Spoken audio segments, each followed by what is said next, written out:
My name is Keisha Blain, and I'm a professor of Africana Studies and History at Brown University.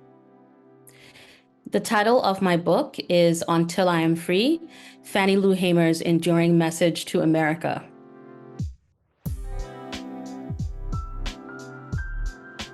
The book is a blend of biography and social commentary, as well as intellectual history.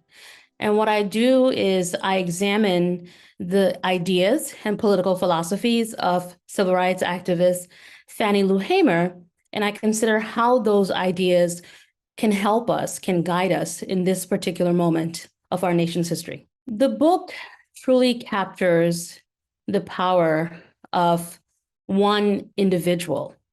It shows how Fannie Lou Hamer, who was a working poor and disabled Black woman from Mississippi, shaped the modern civil rights movement. It showed how she was able to contribute to the movement on a local level, how she was able to shape national dialogues. I argue that her political work laid the groundwork for the passage of the 1965 Voting Rights Act. And I would also add that her ideas and her strategies remain relevant to this particular moment.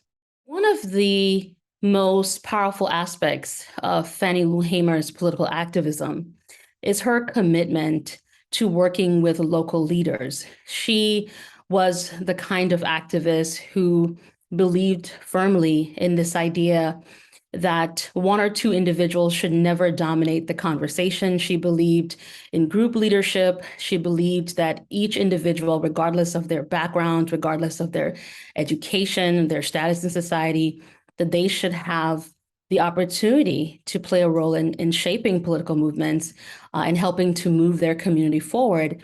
And so her commitment to this particular philosophy as it pertains to leadership is one that I think is important today as we think about movements like Black Lives Matter or Me Too. These are movements that very much bring people together from all walks of life and emphasizes group participation as opposed to one or two individuals having the final say.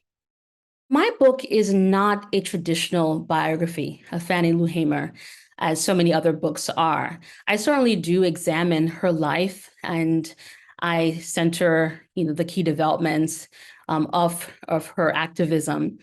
But I'm more so focused on her ideas and how we can connect those ideas to the current moment. So, for example, I draw parallels between Fannie Lou Hamer's testimony at the 1964 Democratic National Convention and the way that she spoke out against state-sanctioned violence. In the book, I draw connections between that example and the Black Lives Matter movement. As an example, I talk about how the Black women who founded the movement similarly spoke out and continue to speak out about state-sanctioned violence. And we can see the way that they are building upon this rich legacy of which Fannie Lou Hamer was a part. So it very much is a book that is certainly looking backward in terms of the history and the biography, but it's also looking to the present. And I think that's what really makes it a unique book. Unfortunately, I think mainstream narratives of the civil rights movement still tend to be very male dominated.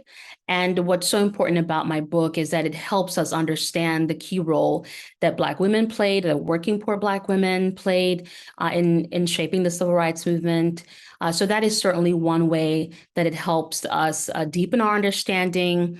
And also specifically someone who was a sharecropper, someone who did not have much formal education.